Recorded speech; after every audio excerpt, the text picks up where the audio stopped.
Society के अंदर पंचायतें बिठा लेते हो, जो जुल्म करते हो, भरे मजमे में कहता हूं, अगर मेरी बात गलत हो तो बताओ, आज ऐसा होता है कि नहीं होता है कि एक लड़की बाकायदा पंचायत में कहती है कि इस लड़के के साथ मैं 1 साल से रह रही हूं, 2 साल से मेरा इसके साथ ताल्लुक है, अब ये शादी नहीं कर रहा है मेरे साथ, लिहाजा शादी करवाइए।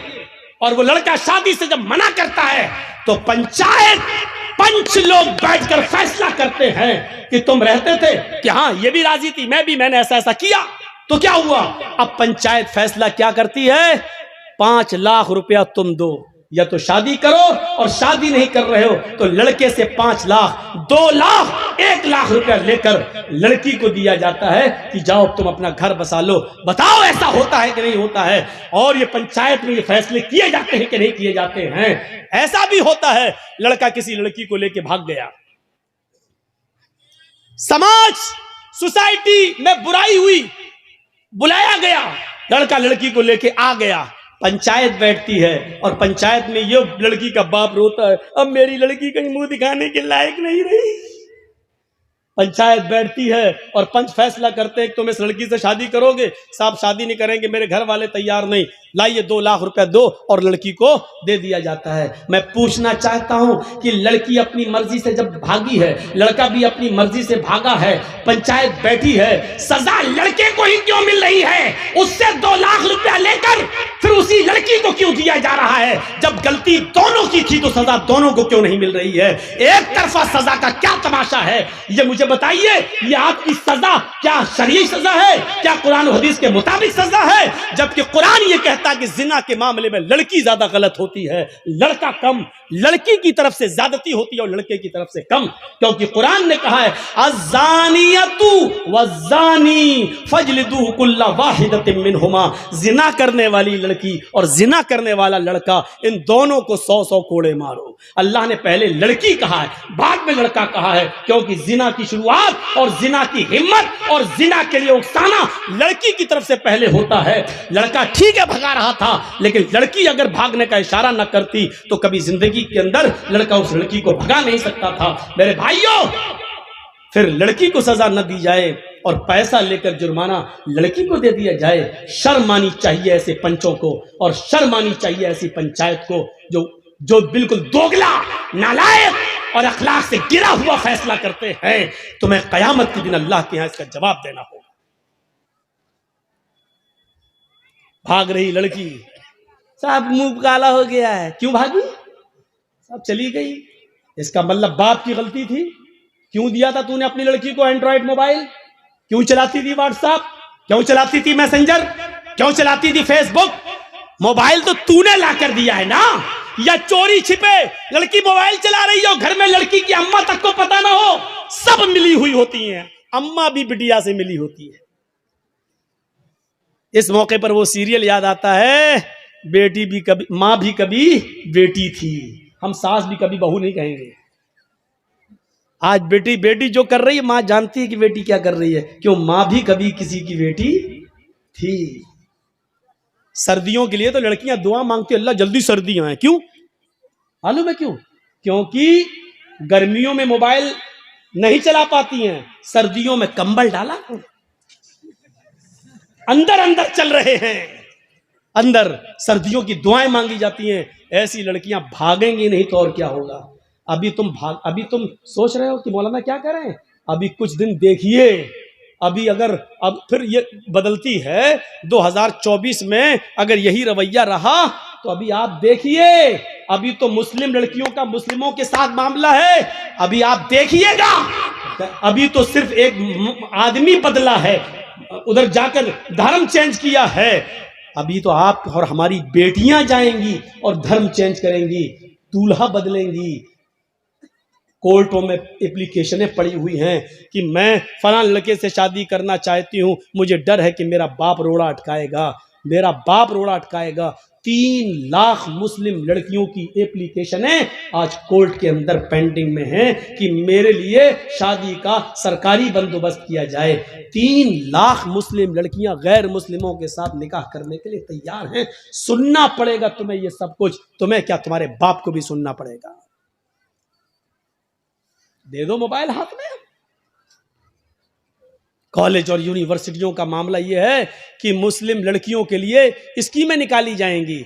इतनी लड़कियां मुसलमान, और क्या कहा जाएगा, मुस्लिम लड़कियां पढ़ने में बहुत पीछे हैं, लिहाजा मुस्लिम लड़कियों के लिए फला कॉलेज में इतनी सीटें खाली हैं, फला डिपार्टमेंट में इतनी सीटें खाली हैं। लड़कों को नौकरी नहीं दी जाएगी, लड़कों को MBBS में जगह नहीं मिलेगी, लड़कों के लिए वैकेंसी नहीं निकलेगी, लड़कियों के लिए निकलेगी। और वहां प्लानिंग है, प्लानिंग। और प्लानिंग कहां से हो रही है मैं नाम नहीं लूंगा, क्योंकि इन यूट्यूबर वालों ने हमें नाम लेने के लायक नहीं छोड़ा है, नहीं छोड़ा है। इन कमीनों ने मुझे कहीं का नहीं छोड़ा है। मना करने के बावजूद आज फिर दिया है, आज फिर दिया है इन्होंने। आज तो हद ही कर दी। आज तो वो खतने के लिए वो हिस्सा भी बना के डाल दिया। कयामत के दिन मैं तुम्हारा गरीबान पकड़ूंगा। अल्लाह की कसम, मैं इस स्टेज से कह रहा हूं कि मैं तुम्हें माफ नहीं करूंगा। जिसने भी ये हरकत की है मैं माफ नहीं करूंगा तुम्हें, क्योंकि मेरे मना करने के बावजूद भी तुमने ये हरकत की है। मैं माफ नहीं करूंगा। और कर लो 15 दिन और 20 दिन, उसके बाद तुम्हारा पत्ता बिल्कुल साफ। क्योंकि हमने अब शर्त लगाना शुरू कर दी कि जहां चैनल वाले आएंगे वहां मैं नहीं आऊंगा। साफ तौर पर शर्त लगा दी। और 13 फरवरी को प्रोग्राम है मेरा, इसी जगह है ना, भाटोल में। मैं उसके लिए आज ही कह के जा रहा हूं, अगर एक भी यूट्यूबर वाला आया तो मेरे बात फिर सुन लीजिए, मैं एक भी नहीं आऊं, मैं नहीं आऊंगा। मैं आज ही मना कर दे रहा हूं कि एक भी चैनल नहीं आना चाहिए, एक भी चैनल। इसकी शुरुआत में इस जलसे से कर रहा हूं। तुम यहां मस्त हो, यूपी में मेरे ऊपर पाबंदी लग गई। तुम्हारी हरकतों की वजह से मैं तकरीर नहीं कर सकता हूं वहां पर। मेरे घर नोटिस पहुंच गया है। ये तुम्हारे हरकत से नहीं, तुम्हारे हरामी पने से मैं गाली दे रहा हूं तुम्हें, तुम्हारे हरामी पने से। इससे बड़ी गाली दे रहा हूं तुम्हारे सुअर पने से। मैं इस लायक हो गया हूं। 13 फरवरी को सुन लें आप लोग सब। मैं यहां से कह के जा रहा हूं कि एक भी नहीं आना चाहिए। और मैं पहले ही पता लगा लूंगा जहां भी रहूंगा कि वीडियो बन रही कि नहीं। अगर जहां भी मैं रहूंगा किसी भी होटल में, सुन लूंगा ये आए हैं, मैं वहीं से अपना बोरिया बिस्तर बांध के चला जाऊंगा। मैं नहीं आऊंगा। मैं आज कह दे रहा हूं, बिल्कुल साफ कह दे रहा हूं। और कल जहां जलसा होगा उधर भी बोलूंगा, परसों हर जगह भी मैं ये बोलूंगा। अब तक जहां इश्तिहार छप गए वहां तक तो चल रहा मामला, लेकिन आगे अब ये मामला नहीं चलने दूंगा मैं। इन लोगों ने मना करने के बावजूद भी मेरी बात नहीं मानी है। तुम्हारे पास बैलेंस आना चाहिए बस, दूसरा जेल की सलाखों में चला जाए। तुम्हारे बाप का क्या जा रहा है, तुम्हारी माँ का क्या जा रहा है। जो कुछ बिगड़ रहा मेरा बिगड़ रहा है। रो रही मेरी बाप, हार्ट अटैक का बीमार है मेरा बाप। तुम्हारे बाप का और तुम्हारी माँ का क्या जा रहा है। तुम्हें तो बैंक बैलेंस मिल रहे हैं। 13 फरवरी को एक भी चैनल वाला हमें नहीं देखना चाहिए। जिसको मैं चाहूंगा उसको मैं बुलाऊंगा, मैं अपने चैनल को बुलाऊंगा। मैं जो चाहूंगा अपनी मर्जी से कटिंग करके उसमें दूंगा, मैं उसको रखूंगा। ये याद रखिएगा, 13 फरवरी जो यहां प्रोग्राम है बिल्कुल नहीं। 12 वाले को मैं फोन कर दूंगा, 10-11 वालों को सबको मैं फोन करके अब मना कर दूंगा।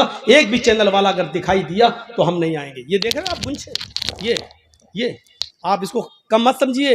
रेजिस होते हैं, किसी दिन अगर फट गया तो पूरे उसमें आग लगेगी। ये रेजिस है, ये बहुत खतरनाक चीज है जो आप समझ नहीं रहे हैं, जो माइक में लगा देते हैं। और इन बेचारे जलसे वालों को बड़ा रहम आ जाता है, बेचारे चलो कर रहे हैं। ये रहम के लायक नहीं है, ये ट्यूबर रहम के लायक नहीं है। जब इन्होंने मना करने के बावजूद मेरी बात नहीं मानी तो अब रहम के लायक नहीं रह गए। ये अल्लाह ताला रहमान है, रहीम है, बहुत रहमान और रहीम है, लेकिन इसके बावजूद जहन्नम बनाई है, क्योंकि वो जानता है कि हर इंसान पर रहम नहीं किया जा सकता। ये यूट्यूबर उसी लायक है। इससे ज्यादा भी और क्या बोले। एक आदमी को किसी ने फोन करके कहा ऐसा क्यों डाल रहा है, तो वो क्या कहता है, सभी डाल रहे हैं तो मैं क्यों पीछे रहूं। वाह साहब, सब मालूम है, एक एक चीज मुझ तक पहुंचती है, एक एक चीज मैं बराबर नजरें रखे हुए हूं यूट्यूब पर। वो सब चैनल वाले मेरी नजरों में है जो ऐसा कर रहे हैं। तुम्हारी नजरों में किसी की इज्जत प्यारी नहीं है। मना करने के बावजूद बताइए, वो खतना तक बना दिया। वो लिंग मशीन, हम मशीन बोल रहे हैं, बजाय वो लिंग बना दे रहा है और यूट्यूब पर डाल रहा है। औरतें भी हमारी तकरीरें सुनती हैं। तेरे घर में माँ बहन नहीं है, बेगैरत, शर्म नहीं आती तुझे है? तू ऐसी चीज उसमें बना के डाल रहा है कि लड़कियां भी हमारी तकरीरें सुनती हैं, वो देख के शर्मा जाए। लगता है ऐसा काम वही कर सकता है जिसके घर में बहन ना हो, जिसके घर में बेटी ना हो। इतना खतरनाक सुनने के बाद भी अगर तेरा कलेजा ना पसीजे और तेरा दिल मोम ना हो तो शर्म से चुल्लू भर पानी में डूब के मर जाना चाहिए ऐसे यूट्यूबर। आप ही रहने दो, अब इनका इलाज कर दिया मैंने। आज हम ऐसी चीजें बोल ही नहीं रहे, क्या डालेंगे ये? तो मेरे भाइयों, लेकिन जो चीज मैं बोलना चाहता था वो बोल नहीं पा रहा हूं क्योंकि ये लोग बोलने नहीं दे रहे हैं। इसलिए 13 फरवरी को याद रखिएगा, शुरुआत आपके यहां से होनी चाहिए। मुझे एक भी यूट्यूबर देखना नहीं चाहिए। तो मेरे भाइयों, मैं बात बहुत आगे की तरफ ले गया और बढ़ गया। तो मैं कह ये रहा था, कहां से बात कट गई थी? किसी को मालूम है मैं क्या कह रहा था? सब सो रहे थे? हाँ? क्या लड़की का मैटर? तू तो छोटा, तुझे कैसे मालूम लड़की का मैटर? देखो इतना सा रखा था लड़की का मैटर। क्या कह रहा था? अरे छोड़िए धर्म परिवर्तन। तो मेरे भाइयों, सबसे सख्त अजाब उस आदमी को होगा, इन्ना शद्दन नास अज़ाबन यौमल क़यामत अल मुसव्विरून, तस्वीर बनाने वालों। तो मैं भाइयों, यहां से आप बात को रखिए, अल्लाह का शुक्र अदा कीजिए कि आप इस्लाम से जुड़े हुए हैं और इस चीज की कदर कीजिए। और याद रखिए ये किरामन कातिबीन हमारे एक एक हरकत को लिख रहे हैं और नोट कर रहे हैं। हमें और आपको सबको इसका हिसाब किताब देना है। अल्लाह रब्बुल आलमीन के यहाँ रिकॉर्ड हो रहा है, हमारा सब कुछ रिकॉर्ड हो रहा है। और इसके बाद एक चीज और बताना चाहता हूं मैं आपको। मैं कह ये रहा था कि हिसाब कितना किया है। बेटा सही बन रही वीडियो, घबराओ नहीं। तुम्हारे चैनल में आज 80,000 रुपये आएगा इस महीने का। इसको अभी पूछो मैं क्या कह रहा था तो नहीं मालूम है इसको, लेकिन ये देखने आया कि सही बन रही कि नहीं वीडियो। इतना डांटने के बाद भी हरामी पना देखिए आप और सुअर पना देखिए, ये हाल है इनका। सोचिए आप, मुझे पुरानी वाली आदत पे आना पड़ रहा है। मैं सोच रहा था उम्र बढ़ गई, अब अपने अंदर संजीदगी लाओ, लेकिन आप लोगों ने लाने नहीं दिया। अभी भी देख रहा सही बन रही कि नहीं बन रही है। शर्म आनी चाहिए, शर्म। तो मेरे भाइयों, मैं कह यही रहा था कि हमें और आपको एक एहसास पैदा होना चाहिए। 4 लाख मदरसे, यहां से मेरी बात कट हुई थी। परसेंट कितना? 2%। उलमा 50 लाख, मुसलमान 30 करोड़। हैसियत क्या? परसेंटेज कितने नमाजी 2। 98% क्या कर रहे हैं? सोचिए 98% क्या कर रहे हैं? गुस्सा जिद्दों को आता है, मुर्दों को नहीं। आपको गुस्सा आना चाहिए। मैं नहीं कहता हूं गुस्सा नहीं आए, मुझे गुस्सा आ रहा है ना, गुस्से को पालो, गुस्से को परवान चढ़ाओ। गुस्सा जिंदों को आता है, मुर्दों को नहीं। लेकिन ये गुस्सा आपको इसके ऊपर नहीं आना चाहिए जिसने धर्म परिवर्तन कर लिया। गुस्सा आपके इसके ऊपर नहीं आना चाहिए कि ऐसा हो रहा है वैसा हो रहा है ना, नहीं। गुस्सा इस बात पे आना चाहिए कि आपकी बीवी ने सुबह फजर की नमाज पढ़ी या नहीं पढ़ी है। नहीं पढ़ी है तो गुस्सा आना चाहिए। आपका बेटा 10 साल से बड़ा है, नमाज पढ़ने नहीं गया, बिस्तर पे सो रहा है, आपको गुस्सा आना चाहिए। नमाज क्यों नहीं पढ़ी? आपको गुस्सा आना चाहिए, इस बात पे गुस्सा आना चाहिए आपको। आपका बेटा शराब पीकर घर पे आया, आपको गुस्सा आना चाहिए। ऐसा क्यों किया? आप गुस्से को पालिए, परवान चढ़ाइए और बच्चों को पढ़ाइए और लिखाइए, क्योंकि पढ़ाने और लिखाने के साथ ही आप एक अच्छा इंसान बना सकते हो अपने बच्चों को। तो मेरे भाइयों, गुस्सा जिंदों को आता है, मुर्दों को नहीं। आप गुस्सा, लेकिन गुस्सा जहां आना चाहिए वहां आपको आना चाहिए, हर जगह गुस्सा नहीं। मुझे जायज बात पे गुस्सा आया, यहां गुस्सा आना चाहिए। आपको भी जायज बातों पे गुस्सा आना चाहिए। अल्लाह के रसूल को भी गुस्सा आता था, और गुस्से का तो हाल ये था कि अल्लाह के नबी के जब गुस्सा आता था तो हत्ता मर्रत आईना, आपकी दोनों आंखें सुर्ख हो जाया करती थी। सहाबा कहते हैं अल्लाह के रसूल को जब गुस्सा आता था तो ऐसा लगता था जैसे अनार का जूस किसी ने मोहम्मद रसूलुल्लाह की आंखों में डाल दिया है, इतनी लाल हो जाती थी आंखें। हजरत उमर ने हिसाब दिया, आप भी हिसाब देना सीखिए। और याद रखिए, कुरान की आयत है, वमन अअरज़ अन ज़िक्री फ़इन्न लहू मईशतन ज़नका। आज हम दौड़ रहे हैं 2 रोटी मिल जाए, और 2 रोटी के लिए हम क्या क्या कर रहे हैं।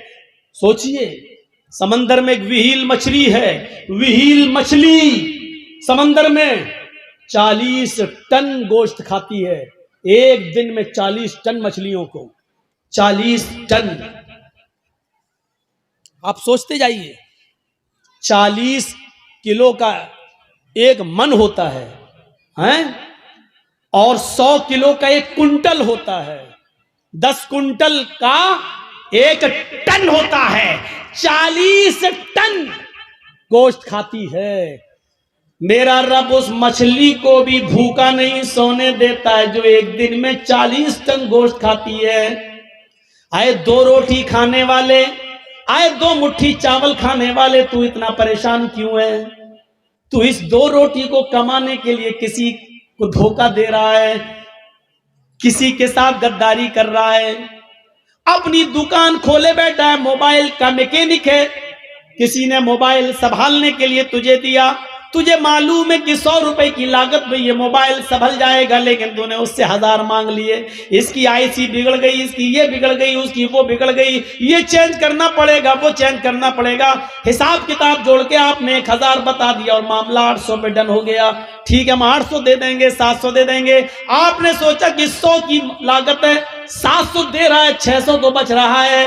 आपने 100 की जगह 1000 बताया, 100 की जगह 150 बताना आपका जायज था, 100 की जगह 200 बता देते आपके लिए जायज था, लेकिन 100 की जगह 1000 बताकर 700 पे अपने मामले को डन करना, ये है कुरान की उस आयत के मुताबिक कि या अय्युहल्लज़ीना आमनू ला ताकुलू अम्वालकुम बैनकुम बिल बातिल, ईमानो वालो तुम आपस में एक दूसरे का माल नाजायज तरीके से मत खाओ। ये मुसलमान का ही माल नाजायज तरीके से खा रहा है, ये उसको गसब कर रहा है। मेरे भाइयों, 100 रुपए का मोबाइल 150 आप ले लो, 200 ले लो, आपने 700 रुपए जो लिए हैं ये आपके लिए हराम है। अल्लाह की कसम, अब आप जो खाना खाकर मस्जिद में जाओगे नमाज पढ़ने के लिए, आपकी नमाज कबूल नहीं होगी।